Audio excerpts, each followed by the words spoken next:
Un santo para cada día.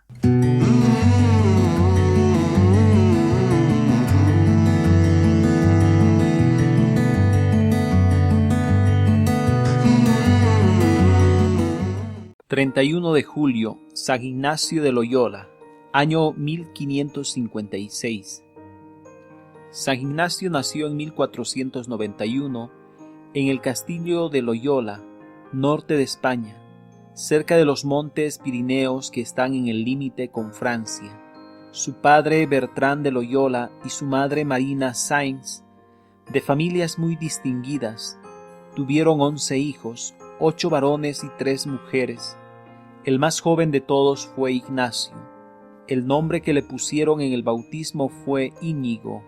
Entró a la carrera militar, pero en 1521, a la edad de 30 años, siendo ya capitán, fue gravemente herido mientras defendía el castillo de Pamplona.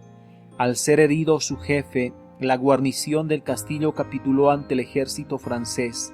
Los vencedores lo enviaron a su castillo de Loyola a que fuera tratado de su herida. Le hicieron 3 operaciones en la rodilla y sin anestesia. Fue muy doloroso, pero no permitió que lo atasen ni que nadie lo sostuviera. Durante las operaciones no prorrumpió ni una queja. Los médicos se admiraban.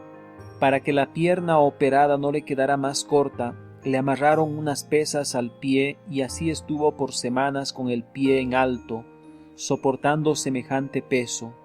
Sin embargo, quedó cojo para toda la vida. A pesar de todo, Ignacio tuvo durante toda su vida un modo muy elegante y fino para tratar a toda clase de personas. Lo había aprendido en la corte en su niñez. Mientras estaba en convalecencia, pidió que le llevaran novelas de caballería llenas de narraciones inventadas e imaginarias. Pero su hermana le dijo que no tenía más libros que la vida de Cristo y el año cristiano, o sea, la historia del santo de cada día. Y le sucedió un caso muy especial. Antes, mientras leía novelas y narraciones inventadas, en el momento sentía satisfacción, pero después quedaba con un sentimiento horrible de tristeza y frustración. En cambio ahora, al leer la vida de Cristo y las vidas de los santos, sentía una alegría inmensa que le duraba por días y días. Esto lo fue impresionando profundamente. Y mientras leía las historias de los grandes santos pensaba, ¿y por qué no tratar de imitarlos? Si ellos pudieron llegar a ese grado de espiritualidad, ¿por qué no lo voy a lograr yo? ¿Por qué no tratar de ser como San Francisco, como Santo Domingo, etc.?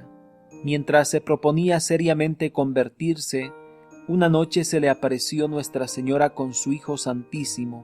La visión lo consoló inmediatamente.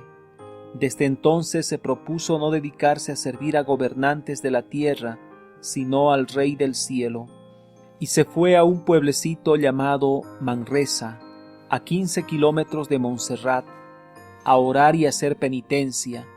Allí estuvo un año. Cerca de Manresa había una cueva, y en ella se encerraba a dedicarse a la oración y a la meditación. Allá se le ocurrió la idea de los ejercicios espirituales que tanto bien iban a hacer a la humanidad.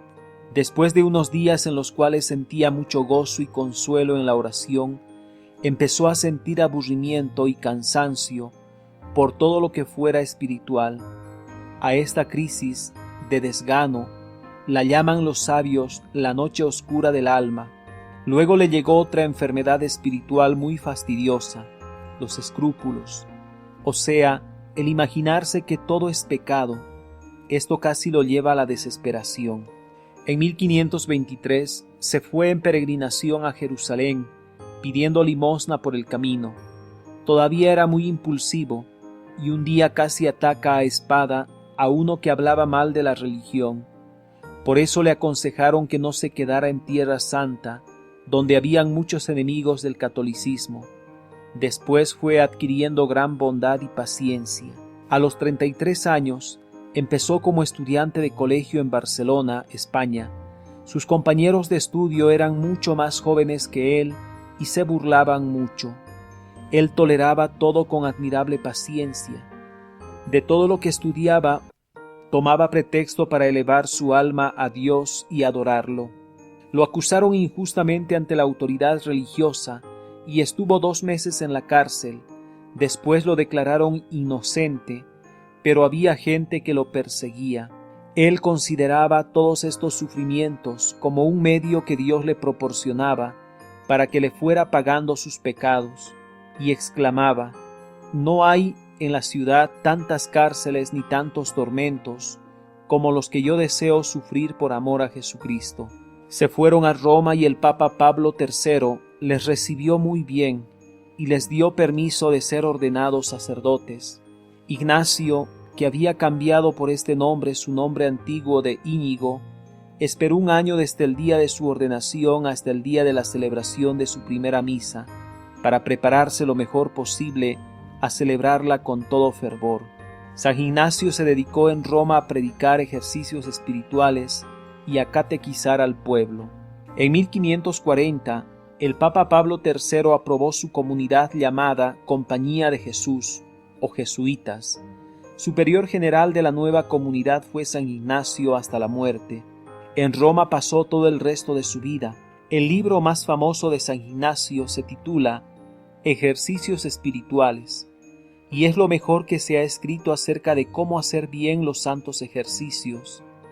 En todo el mundo es leído y practicado este maravilloso libro. Duró 15 años escribiéndolo. Su lema era «Todo para mayor gloria de Dios».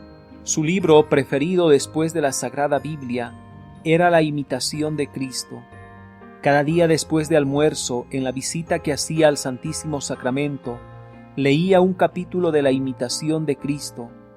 Este precioso librito ha sido el más editado en el mundo después de la Biblia. Tiene ya más de 3000 ediciones, y abriéndolo donde a uno le salga al azar, le dice consejos maravillosamente apropiados para ese momento. San Ignacio, ruégale a Dios por todos los que como tú deseamos extender el reino de Cristo y hacer amar más a nuestro divino Salvador.